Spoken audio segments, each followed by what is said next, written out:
নমস্কার দর্শক বন্ধুরা, আপনাদের সকলকে স্বাগত জানাচ্ছি রেফ স্পোর্টস বাংলার এক নতুন উপস্থাপনাতে। আমি সোমনাথ এবং আজকে অবশ্যই কিন্তু আমরা কথা বলতে চলেছি যে আইএসএল এর সেকেন্ড ফেজটা চলবে এবং সেই সেকেন্ড ফেজে ইস্ট বেঙ্গল মোহনবাগান দুই প্রধানের যে ম্যাচগুলো আছে সেই ম্যাচগুলো নিয়ে কিন্তু এখন একটু অনিশ্চয়তা আছে। মানে ম্যাচগুলো নিয়ে অনিশ্চয়তা নেই, কিন্তু ম্যাচগুলো যেই তারিখে হওয়ার কথা ছিল সেইটা নিয়ে কিন্তু একটু অনিশ্চয়তা আছে এবং বেশ কিছু চেঞ্জেস হবে ইস্ট বেঙ্গল এবং মোহনবাগান ম্যাচেস। আপনারা ইতিমধ্যেই জানেন যে মোহনবাগানের যে 26শে এপ্রিল যে ম্যাচটা হওয়ার কথা ছিল ইন্টারকাশির বিরুদ্ধে, সেটা এখন হবে 12ই মেতে। সেটা তো অবভিয়াসলি এটা অফিসিয়াল হয়ে গেছে, মোহনবাগানের পেজ থেকেও সেটা আপনারা জেনে গেছেন।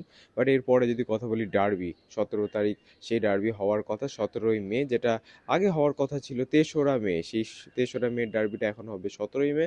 অবশ্যই নির্বাচনের কারণে কিন্তু এই জিনিসটা পিছিয়ে দেওয়া হলো এবং সম্ভবত এই 3রা মের জায়গায় কিন্তু ভোটের যে রেজাল্ট সেটা কিন্তু ডিক্লেয়ার হতে পারে এবং সেটার জন্য কিন্তু পুলিশ প্রোটেকশন ডার্বির মতো একটা ফিক্সচারের জন্য দেওয়া সম্ভব না যুবভারতী ক্রীড়াঙ্গনে, এবং সেই জন্যই কিন্তু সেই বড় ম্যাচটা পিছিয়ে দেওয়া হলো। এবং যদি সব কিছু ঠিকঠাক থাকে এবং 17রা মেতে যদি ডার্বিটা হয়, তাহলে কিন্তু আইএসএল এর শেষ ম্যাচ হতে চলেছে এই কলকাতা ডার্বি। এবং যদি ইস্টবেঙ্গল মোহনবাগান এই দুই প্রধান একদম শেষ অবধি যদি লিগ খেতাবের দৌড়ে থাকে, তাহলে আপনারা বুঝতেই পাচ্ছেন যে আমরা কোন দিকে এগোতে চলেছি।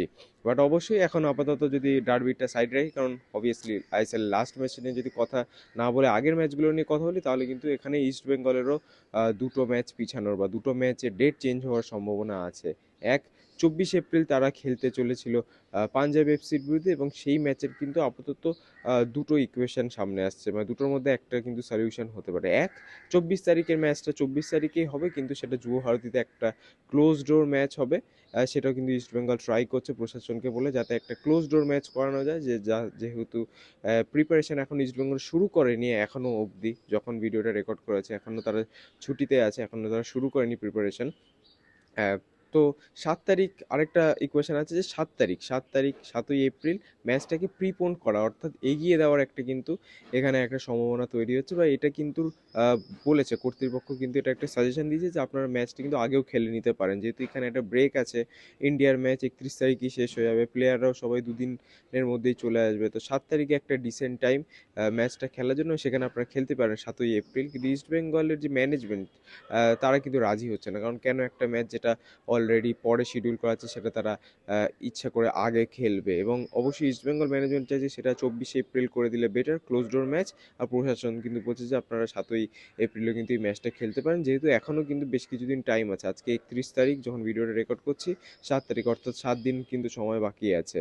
এবং অবশ্যই তারপরে 11 তারিখ ইস্টবেঙ্গল চেন্নাইয়ের বিরুদ্ধে অ্যাওয়ে ম্যাচ খেলতে হবে, হয়তো সেটা একটু খানি হলেও চাপের হয়ে যাবে। বাট অ্যাগেন এই দুটো ইকুয়েশন কিন্তু সামনে আসছে, যে কোনো দুটো সলিউশনের মধ্যে একটা কিন্তু ইস্ট বেঙ্গল বেছে নিতে চলেছে। এবং সম্ভবত নয় একটা ক্লোজ ডোর ম্যাচ আমরা দেখতে চলেছি পাঞ্জাব ম্যাচ, এবং নয় হয়তো ম্যাচটা এগিয়েও আসতে পারে যদি সব কিছু ঠিকঠাক থাকে। এবং অবশ্যই একটা ম্যাচ নিয়ে তো কথা বললাম, 28শে মার্চ আরেকটা ম্যাচ আছে। আপনারা জানেন যে এই 2026 সালে এপ্রিল মাসের 23 তারিখ এবং 29 তারিখ পশ্চিমবঙ্গে বিধানসভা ভোট আছে, এবং তার মাঝখানে যে সময়টা আছে এই একটা সপ্তাহ কিন্তু কোথাও কোনো রকমভাবে পুলিশ প্রোটেকশন দেওয়া সম্ভব না। এবং যুবভারতীতে যখন একটা ম্যাচ হচ্ছে তখন তো কিছুভাবেই সম্ভব না, কারণ অনেক পুলিশ লাগে। এবং এই নির্বাচনের জন্য কিন্তু অবশ্যই ম্যাচগুলো চেঞ্জ হচ্ছে। 24 তারিখেরটা বললাম, এবং যদি এখন বলি আপনাদেরকে 28 তারিখ ম্যাচে যেটা ইস্টবেঙ্গল খেলতে চলেছিল উড়িষ্যার বিরুদ্ধে, এটাও ইস্টবেঙ্গলের হোম ম্যাচ ছিল এবং সেটা নিয়েও কিন্তু অনিশ্চয়তা হয়েছে। সম্ভবত এই ম্যাচটাও কিন্তু পিছিয়ে দেওয়া হবে।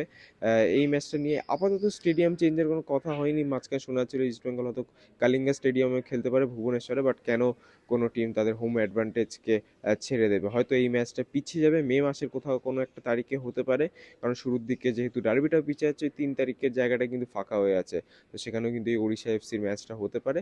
বাট হ্যাঁ, 24 তারিখ এবং 28 তারিখ ম্যাচ নিয়ে কিন্তু এখন অনিশ্চয়তা হচ্ছে, এবং যারা যারা ভেবেছিলেন যে এই সময়টা খেলাটা দেখতে যাবেন, একটুখানি দাঁড়িয়ে যান, কারণ রিভাইজড ফিক্সচার্স বা রিভাইজ ডেট কিন্তু এখন আসতে চলেছে এবং এই ম্যাচগুলো কিন্তু অবশ্যই চেঞ্জ হবে। এবং সেটা যদি হতে চায়, তাহলে ইস্টবেঙ্গলের হয়তো প্রথম ম্যাচ হতে পারে এই 7ই এপ্রিল, যা 7 দিন পরে।